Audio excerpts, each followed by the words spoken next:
Oh, welcome to the SHP Project and SHP HQ.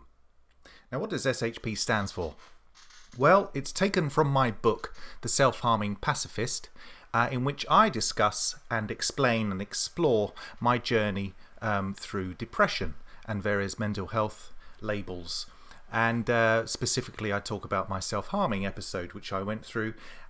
The whole point of this is to try and raise awareness about self-harm and suicidal thoughts, and to come at it from a different perspective, a perspective of love and madness. That's the perspective I'm aiming for. And in my book, which I have developed into a one-man show, I hope to open us up to having a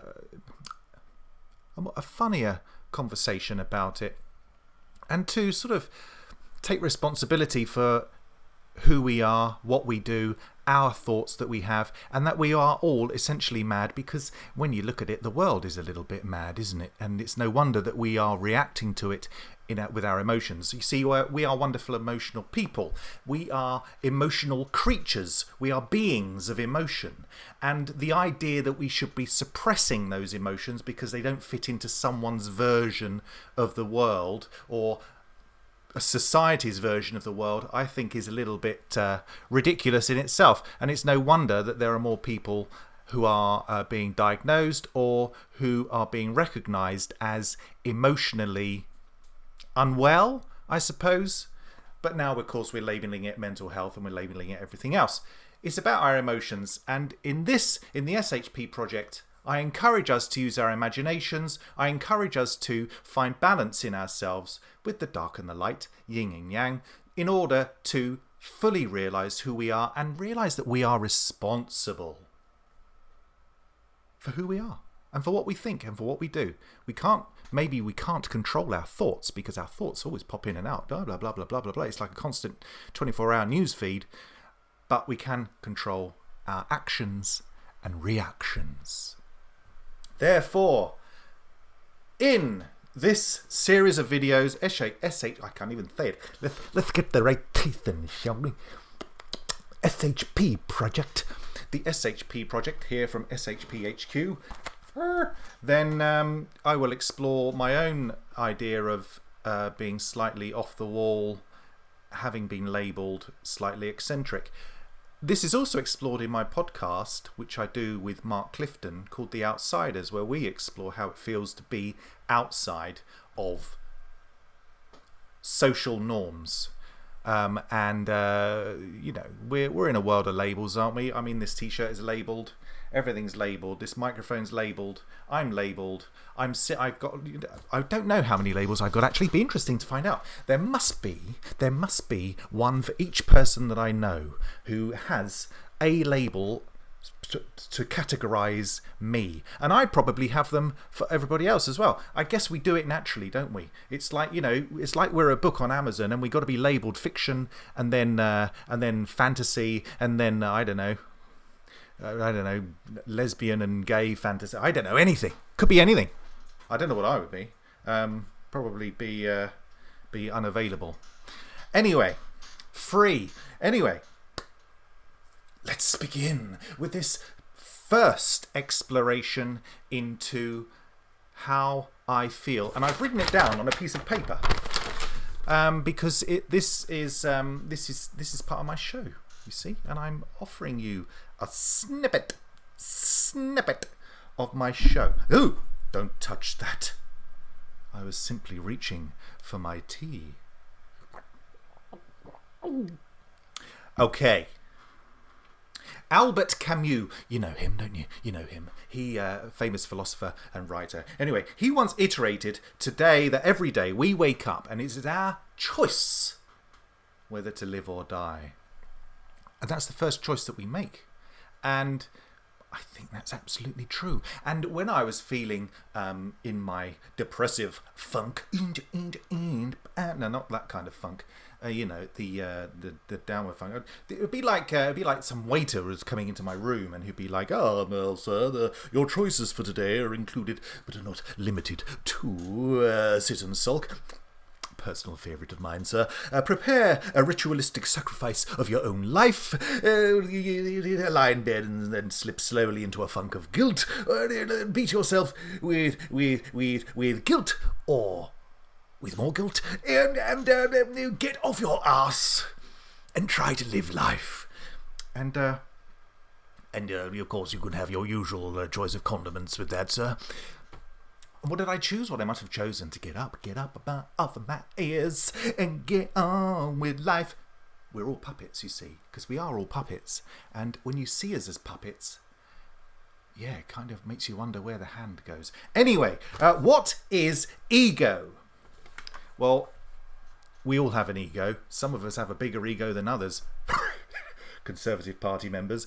And most of us find it difficult to control our ego. Our ego is that voice that gets extremely offended when somebody says something about your stance or dares discuss your height, or that you're going grey, or that you've got a nasal hair showing, or that, I don't know, you're not as good at making YouTube videos as you think you are.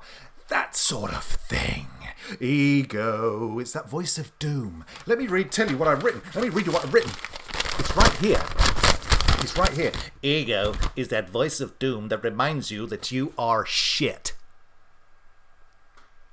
There you go. This is a nice story for children of all ages. Ego lives in fear. And the ego, it's a voice. It's a voice that could be like your mother or your father or your teacher or your brother or your sister or some mentor or some tutor or some person who you looked up to. It could be anybody. It could be an amalgamation of all those voices. It could be Gandalf. It could be Obi-Wan Kenobi. It could be Darth Vader. But it's somebody. It's somebody who has kind of, just sent little poison darts your way every now and then, and decided, and some of them stick and some of them don't, and they become this voice of doom. So when you say to yourself, yes, I wish I'd love to go on stage and perform in a play or in an opera, but I just don't have the guts to do it. I wouldn't be able to do it. I will never be able to remember the lines, Well, the thing is, you can, you see. That's that voice telling you all the things that you can't do. We are in a world where we're told all the things we can't do. Every day I hear at least once, you can't do that. You can't do that. You can't do that. Why can't we talk about the things that we can do? Wouldn't that be more interesting? Say well, yeah, give it a go. Hey, I want to just go and jump off that ledge. Give it a go. Don't know what's going to happen. Of course, the ledge is only that high, so I'll be fine. I'll be fine. If I was at the top of a skyscraper, I'll probably say, nah, probably not. But again, you can do it. But I wouldn't recommend it. But I'm not going to say you can't do it. It's that sort of thing. It's that sort of thing. We know all the things we can't do. When I was at school, I was reminded of the things that I couldn't do. I can remember most of the stuff I can't do. There were very few things that I could do and got acknowledgement that I could do. But I do remember those too. And I remember those teachers. But there was an awful lot that I couldn't do. I was told, this is no good, that's no good. We're geared up to fail in our current world. We're prepared for failure. But Dr. Wayne Dyer, he said that there is no such thing as failure. There's only results. Everything is a result. And each result gets you further, closer, further, closer, further, closer, further, closer, further, and closer to your desired result. But your ego is your judge. Your ego is all that voice, all the thing reminding you can't do stuff. My story, I went on to stage, and every time I go on stage, and just before I walk on, my voice is going, you never remember those lines. Not going to do this, you can't be able to do that, remember to do that. Oh, you've got to be on there for so long. Oh, it's going to take forever. Oh, you're going to need the toilet in between. And you just go, shut up. Just shut up. And let me do my thing. And you see, when you do your thing, through your subconscious, because that's where all this wonderful, imaginative, creative information is stored, then your ego goes, yeah, see, told you, we could do that, told you, hey, see, but next time you won't be able to do it. The mind is adept at playing games with our emotions, and it often wins. But you know, I got out of my depression by putting a stop to that. I placed myself first. And I said to myself, brain, you're better than this. Is this what you want? Because this is the architect to your destruction. You see, brain, were it not for me doing all the other shit, you know, the acting and creating and the playing, then you wouldn't have half the fun you do. It's the ego. Ego can't do this, can't do that, can't try, can't do this, can't fail, can't succeed, can't. There must be a Muppet puppet that goes can't. So I told my ego to screw itself. You're better than this, Buster. I guess what I'm trying to say is that a way to trick your ego, and here is the outcome, folks, for this particular episode. The way to trick your ego is by providing evidence. So when it reminds you that you can't do something, you can just kick back and say, well, I think you'll find that 2 years ago I delivered a wonderful Hamlet on stage to much acclaim. Or you can say, well, I think you'll find, ego, that actually we baked this cake 3 weeks ago and it tasted perfectly wonderful. Things like that. Because every time you're faced with a challenge, your ego is going to be coming up with all sorts of reasons why you shouldn't be doing it. But I want you to flip that and rebalance it. And question your ego and ask, well, what are the reasons why I should be doing it?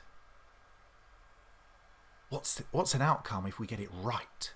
What if it goes really well? Yeah, your ego won't like that. But rest assured, it'll take the plaudits. It'll take the acclaim. So that's it. This is when we celebrate our Independence Day. That's taken from that film. What's the film called? When he says about Independence Day? He does a speech about Independence Day. What's the film called? I'll get back to you on that one. In the meantime, happy fighting your ego.